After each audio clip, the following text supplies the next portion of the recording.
de transformación, unos 5 o 10 grados encima de la temperatura de cambio o transformación,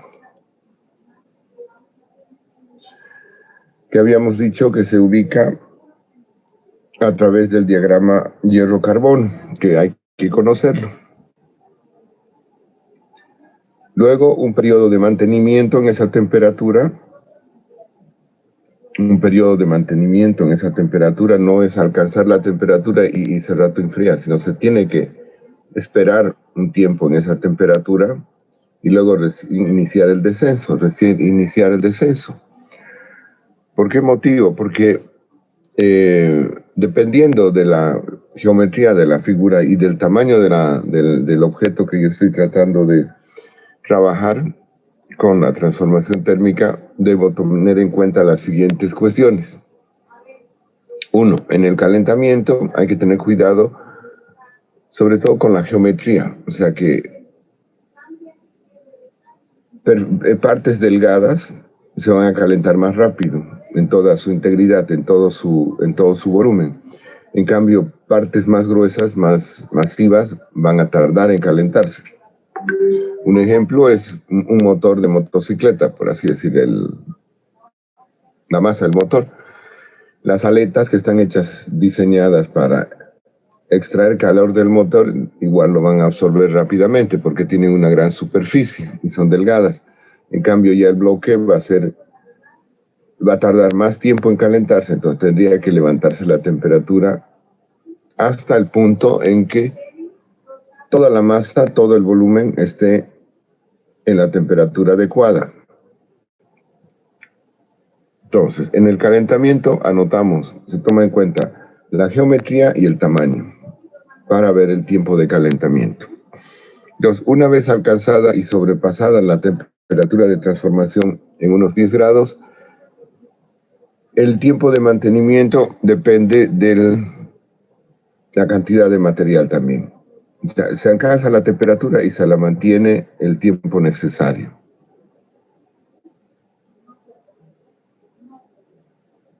¿Ya? Como ya en el proceso de calentamiento la pieza ha sido calentada homogéneamente, ya no depende de la geometría ni de la masa y está todo caliente, ¿no? Entonces, ¿de qué depende el tiempo de mantenimiento? Depende del tiempo en que va a realizarse la transformación. ¿Ya? Y eso se establece de acuerdo a unas tablas. Cuánto tiempo se debe hacer el mantenimiento para cada tratamiento específico. ¿Bien? Ya no depende de la pieza, sino el tiempo necesario, independientemente de qué forma tenga la pieza o el tamaño, cuánto tiempo tiene que ser mantenida en esa temperatura. Y luego viene el enfriamiento, que es el más complicado. Ya habíamos dicho que se puede realizar el enfriamiento de 3 formas, una rápida, una normal, por así decirlo, y otra lenta. La rápida se consigue con soluciones coloidales, o sea, mezclas con agua. También con agua, solo que el agua, al evaporarse rápidamente en contacto con el metal caliente, forma un colchón aislante que frena la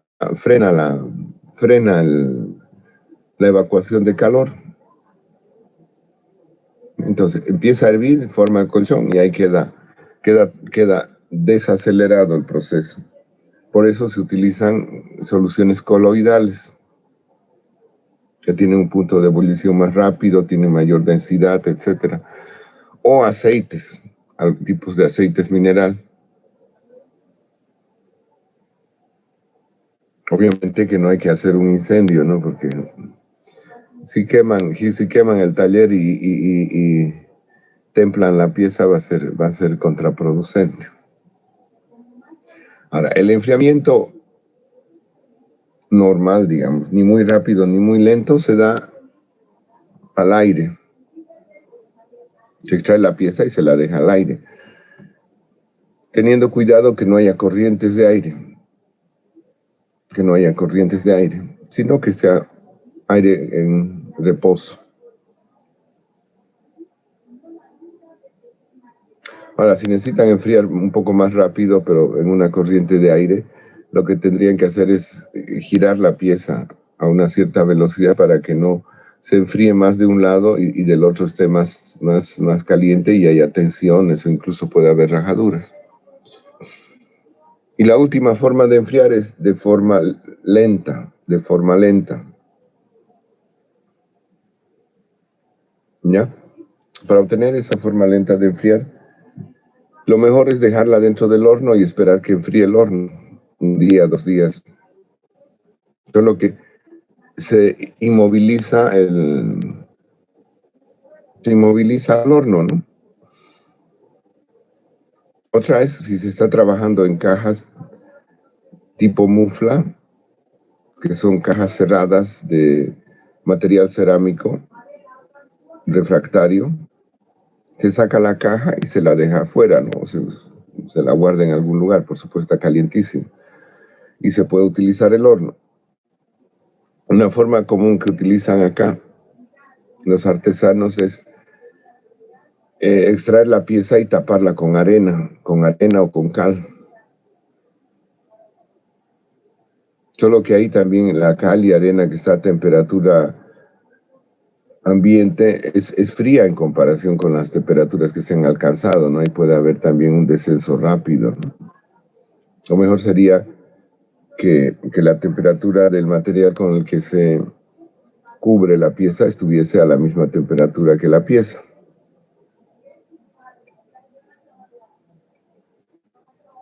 Y obviamente el dibujo de todo el proceso es bastante sencillo. Es una pendiente, sube la pendiente, luego se mantiene y luego baja. Este ángulo de bajada puede ser lento, o sea, una pendiente suave, pero si la pendiente es casi vertical, es rápido el enfriamiento. Bien, 2 puntos y aparte. ¿Qué es lo que pasa durante los tratamientos térmicos? Puede haber 2 situaciones. La primera es la reorganización o recristalización de la estructura. Es una reorganización o recristalización de la estructura en una forma diferente al original.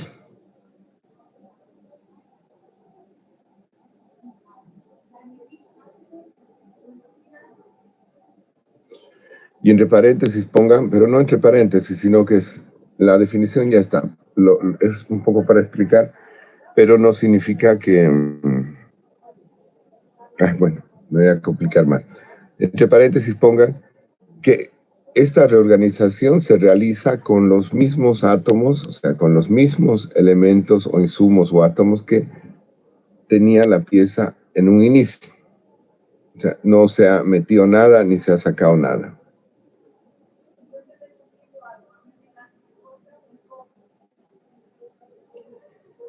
Y la segunda forma es la reorganización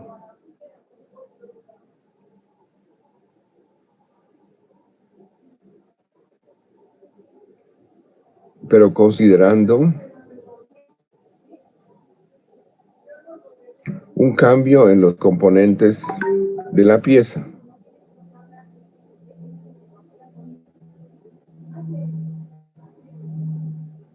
¿No? O sea que ha de haber o una ganancia o una pérdida de átomos en la pieza.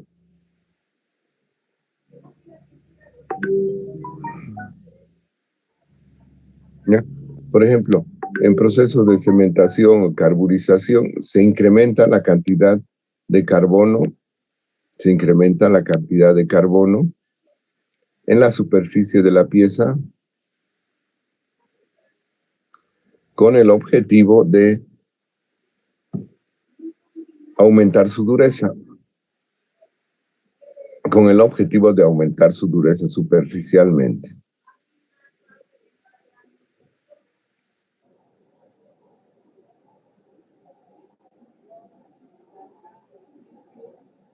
Y ahora dejen de escribir y escuchen.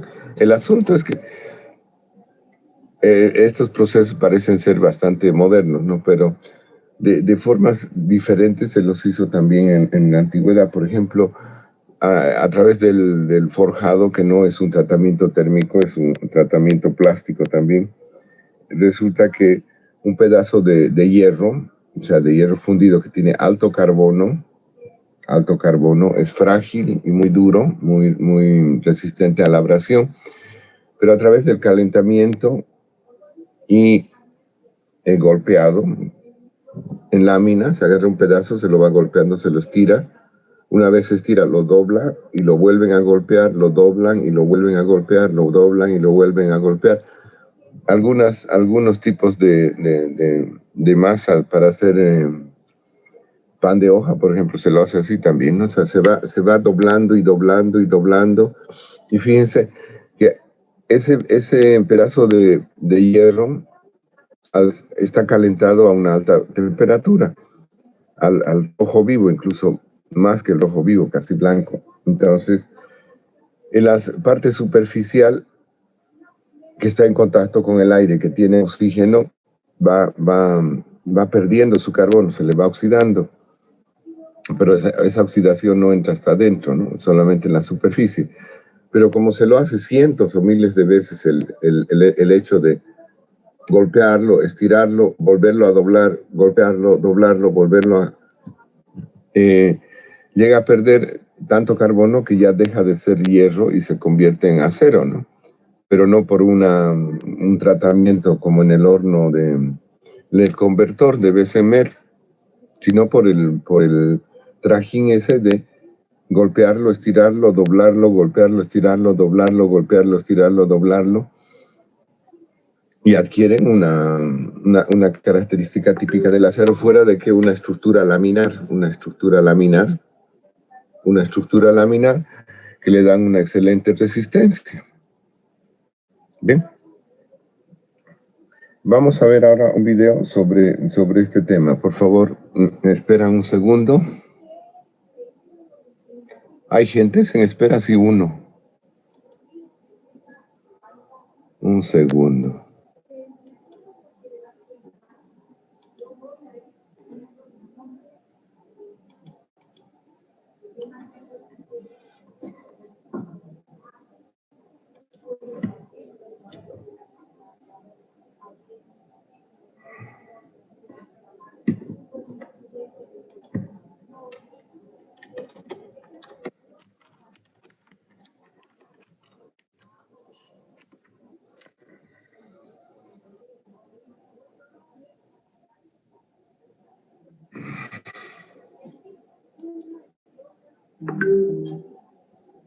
En esta unidad nos enfocaremos en el estudio de las transformaciones que sufre la austenita y los tratamientos térmicos. En esta unidad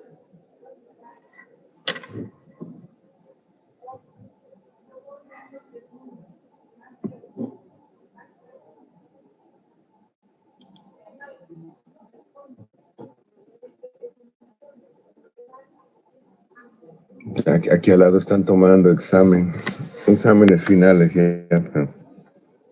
Terrible. No es lo mismo presencial que a distancia.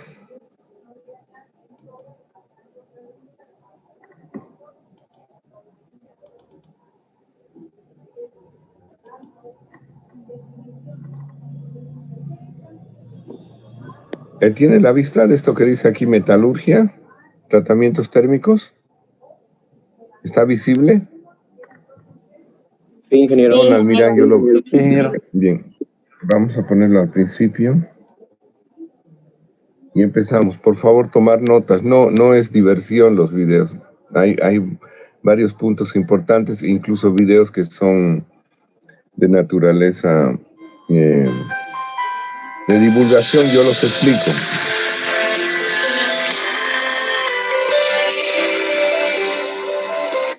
Hola, Roberto. Háblame en una hora, estoy en clases. Bueno, por favor, yo te devuelvo la llamada. ¿Ya? Chao. El jefe de carrera, no me quedó otra que atender.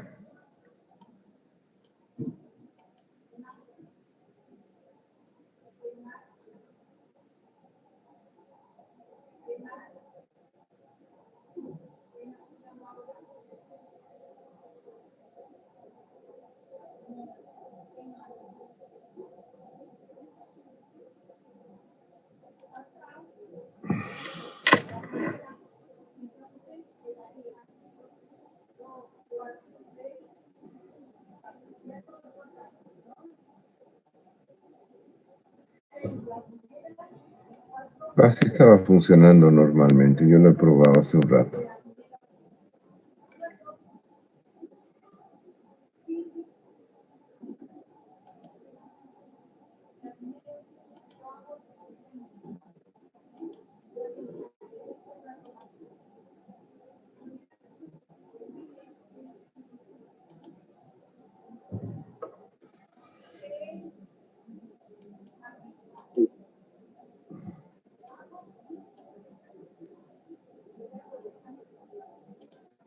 En esta unidad nos enfocaremos en el estudio de las transformaciones que sufre la austenita y los tratamientos térmicos.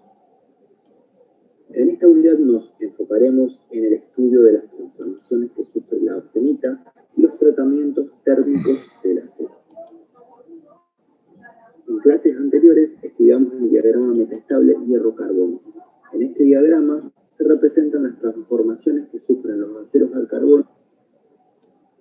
En esta unidad nos enfocaremos en el estudio de las transformaciones que sufre la austenita y los tratamientos térmicos del acero. En clases anteriores estudiamos el diagrama metaestable hierro-carbono.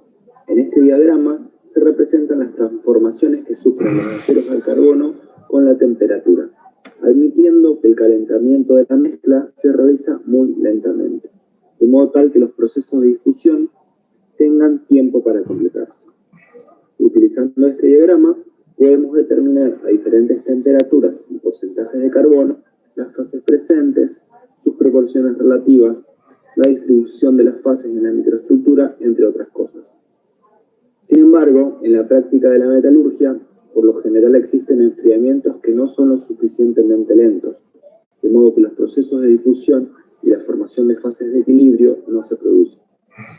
De esta forma, la velocidad de calentamiento y sobre todo la de enfriamiento influirán en los parámetros microestructurales, tales como el tamaño de grano, y también en las fases presentes y su distribución, modificando drásticamente las propiedades mecánicas de las aleaciones metálicas.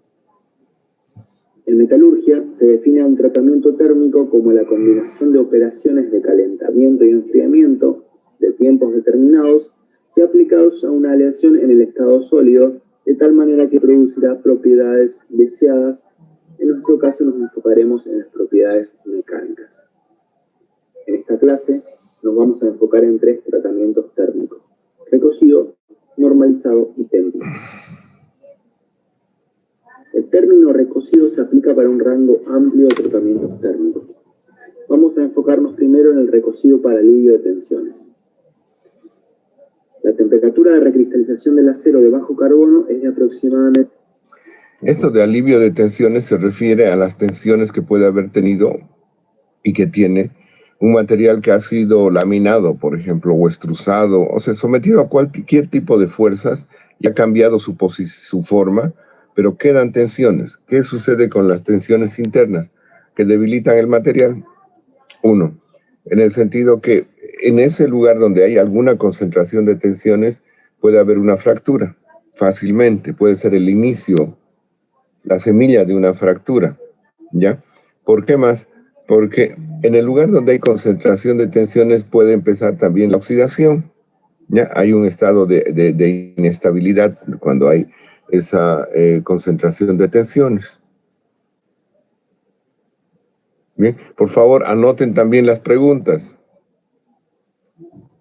¿Ya? Esto es importantísimo dentro de lo que es la cuestión de la aplicación de metalurgia en ciertas áreas, sobre todo como mecánica.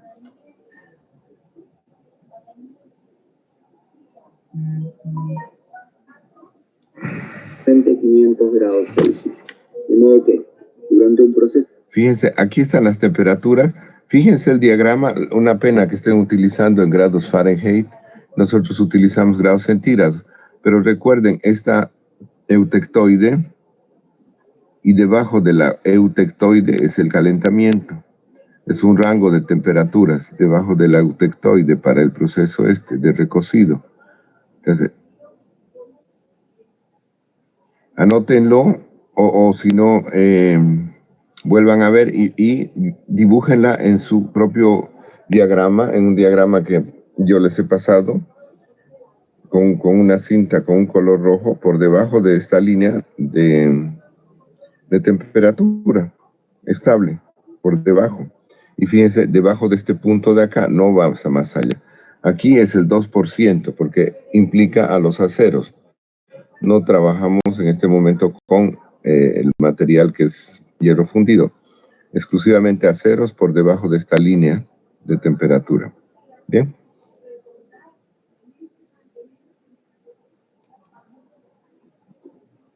De tensiones. La temperatura de recristalización del acero de bajo carbono es de aproximadamente 500 grados Celsius. De modo que, durante un proceso de laminación en caliente, la recristalización procede simultáneamente con la laminación. Por lo tanto, las tensiones que surgen del proceso son aliviadas a medida que se van produciendo. Sin embargo, con frecuencia debemos aplicar una cantidad considerable de trabajo en frío a los aceros de bajo carbono, como por ejemplo en el trafilado de alambre, el cual se produce a temperatura ambiente, o en la laminación en frío. Entonces se hace necesario el recocido de alivio de tensiones, para ablandar el metal de modo que se puedan realizar más operaciones de deformación sin que éste se rompa. Este recocido a menudo se denomina recocido de proceso y se lleva a cabo entre 500 y 700 grados Celsius aproximadamente. Anoten, por favor, abajo de esta franja roja, 500 y 700 grados. Entre 500, el límite mínimo es inferior, es 500, límite superior 700, para esta transformación. Es el rango entonces de temperaturas, aquí por debajo de los 700 grados Celsius, encontramos el recocido para alivio de tensiones. Dado que este rango de temperaturas está por encima de la temperatura de recristalización de 500 grados Celsius y que la estructura se encuentra con energía y defectos acumulados en la red cristalina, productos de la deformación en frío, la recristalización se acelerará de modo que se completará en cuestión de minutos al alcanzar la temperatura.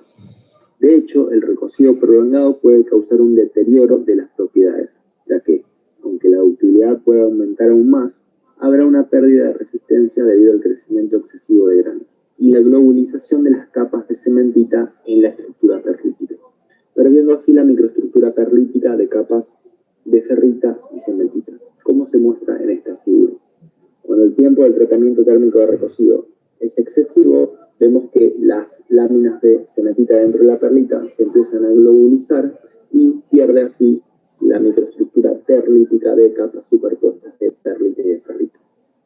Cabe aclarar que como la temperatura de recocido de alivio de tensiones es menor que la de austenización, como vemos en este gráfico, está por debajo de la temperatura en donde la austenita es estable, no hay cambio de fases y los constituyentes ferrita y cementita permanecen en la estructura durante todo el proceso. El acero de carbono hipotectoide, por ejemplo con 0,2% de carbono, será completamente sólido a partir de la temperatura de 1450 grados Celsius, como se ve en este diagrama de equilibrio hierro-carbono.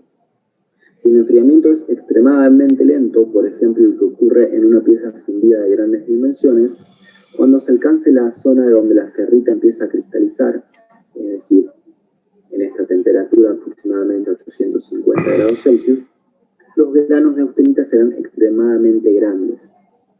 La ferrita, que luego comienza a precipitar de acuerdo con el diagrama de equilibrio, se deposita primero en los bordes de grano de la austenita, como se ve en esta figura de aquí.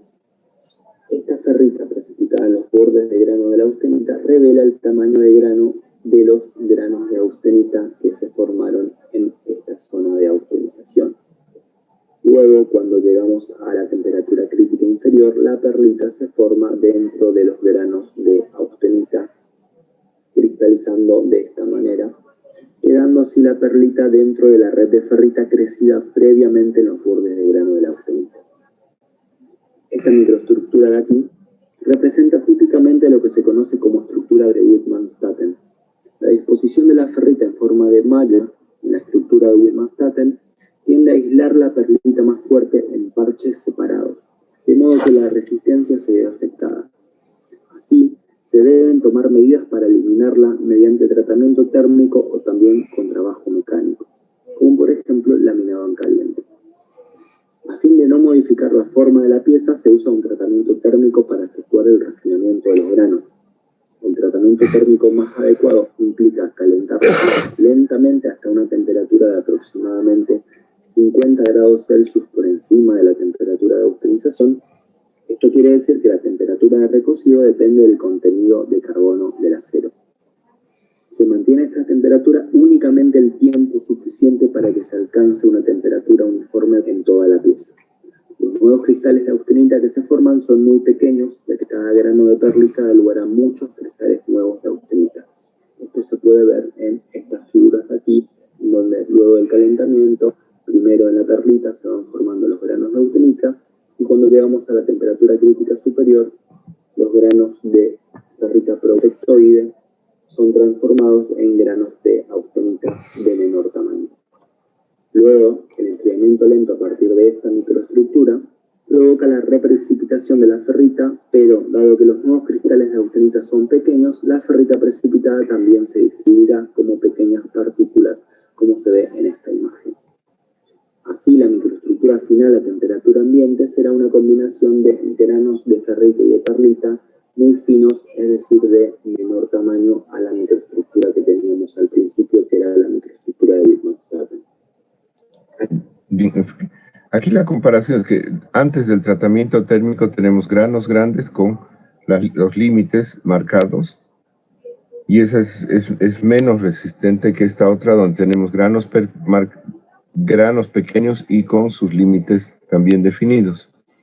Ya, granos más pequeños hacen que la pieza tenga mejor resistencia mecánica. O sea, la comparación tiene que ir entre este antes y este después. Están los granos, la misma forma, pero pequeños. Aquí están los granos, pero grandes. Después de este proceso ya tenemos lo que es necesario para nuestra pieza. A este tratamiento térmico para refinar los granos y aumentar la resistencia del material se lo denomina recocido. El calentamiento del normalizado es similar al del recocido explicado en la diapositiva. Perdón, este diagrama es un pedazo del diagrama anterior. Fíjense que solamente se está considerando la esquina del 0 al 1%, 1.20% del diagrama que tenemos normalmente, lo anotamos hasta el 6% de carbono, aquí es porcentaje de carbono, y fíjense, va sobre esta línea de bajada, la que baja y topa la temperatura acá, lastimosamente está en Fahrenheit, vuelve a subir, y fíjense que tenemos una franja de temperatura por encima de unos 5 o 10 grados de la línea de transformación. Estas líneas tienen sus nombres. Este es A3, AC3, cada una tiene sus nombres. Lo importante, yo no les voy a preguntar eso se ve en un gráfico, pero sí se puede poner esto en blanco, y la pregunta puede ser, trace usted la línea de normalizado. ¿Y qué tienen que hacer ustedes? Marcar con un marcador esta línea, o en su defecto esta otra línea para la normalización, y esta línea por encima de la curva. ¿Ya? Ahora, si es pregunta de selección múltiple, se puede dar varios gráficos parecidos, por ejemplo, uno marcado por acá, otro marcado por acá, y vuelve por abajo. O sea, varias opciones, o uno que marco por acá y luego marco por aquí.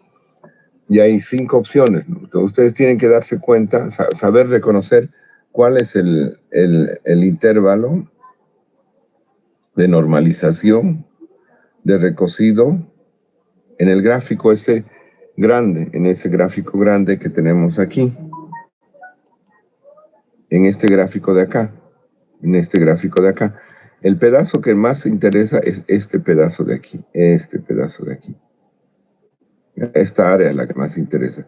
Viene por acá y vuelve a subir, y otra viene por acá y se va por abajo. ¿Ya? Entonces, ¿qué forma uno tiene de averiguar si lo saben o no lo saben? Bueno, y si saben dibujar también. Es indicar, el normalizado está representado por tal gráfica, y se puede poner incluso aquí una marca, aquí otra marca, para obtener las 5 opciones, ¿ya?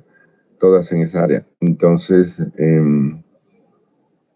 uno tiene que reconocer esta línea, esta línea, esta línea, esta línea, y obviamente hacer el trazo por encima, o en el caso de selección múltiple, seleccionar el gráfico que corresponda al proceso definido.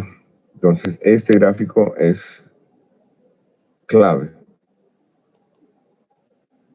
¿Alguna consulta hasta acá? Bueno, continuamos. En granos de austenita de menor tamaño. Luego, el enfriamiento lento a partir de esta microestructura provoca la reprecipitación de la ferrita, pero dado que los nuevos cristales de austenita son pequeños, la ferrita precipitada también se distribuirá como pequeñas partículas, como se ve en esta imagen. Así, la microestructura final a temperatura ambiente será una combinación de granos de ferrita y de perlita muy finos, es decir, de menor tamaño a la microestructura que teníamos al principio, que era la microestructura de Wittmann-Staten. A este tratamiento térmico para refinar los granos y aumentar la resistencia del material se lo denomina recocido. El calentamiento del normalizado es similar al del recocido explicado en la diapositiva anterior, pero difiere en el enfriamiento. Mientras que en el recocido el enfriamiento es lento, en el normalizado el acero se retira del horno y se deja enfriar en aire. Este método relativamente rápido de enfriamiento limita el crecimiento de los granos, mientras que las láminas de ferrita y cementita en la perlita también serán mucho más finas. Por ambas razones, la resistencia mecánica es más alta que en un componente recocido. El tipo de estructura obtenida mediante la normalización dependerá en gran medida del tamaño de la pieza, ya que esto afectará la velocidad de enfriamiento en las distintas zonas de la misma. Recordemos que el enfriamiento se produce desde la superficie al centro de la pieza. Como vemos aquí, una microestructura perlítica en condición recocida tendrá láminas bastante separadas del ferrita y de cementita, mientras que en el normalizado las láminas estarán mucho más juntas entre sí, serán más finas y por lo tanto la resistencia mecánica en la condición normalizada será más alta que en la condición recocida para un mismo acero. El enfriamiento en agua desde encima de la temperatura de optimización de un acero que contiene suficiente carbono produce una estructura extremadamente dura llamada martensita. Esta aparece bajo el microscopio. Fíjense, esta martensita en los diagramas que se les ha presentado no aparece en ningún lado. No aparece en ningún lado. Porque es una cuestión que se crea artificialmente. Ahora se va a explicar cómo. ¿Ya? En todos los diagramas que se han puesto alfa, delta, 0 alfa, 0 delta, austenita, cementita, perlita, no aparece este nombre. Ahora sí aparece como fruto de un tratamiento térmico. Y una pregunta puede ser también en qué consiste la martensita, ¿no? ¿De dónde aparece? Incluso se le puede mostrar al estudiante y se hace, ¿no? El gráfico hierro-carbono y dice, martensita, disque es una aleación, ¿no? ¿Dónde? Ubíquela aquí en el gráfico. Y hay gente que la ubica, le cuento. No hay ahí. Pero bueno, seguimos. Microscopio como cristales en forma de aguja, como se muestra en esta figura. En esta fase, el carbono todavía está en solución en el hierro.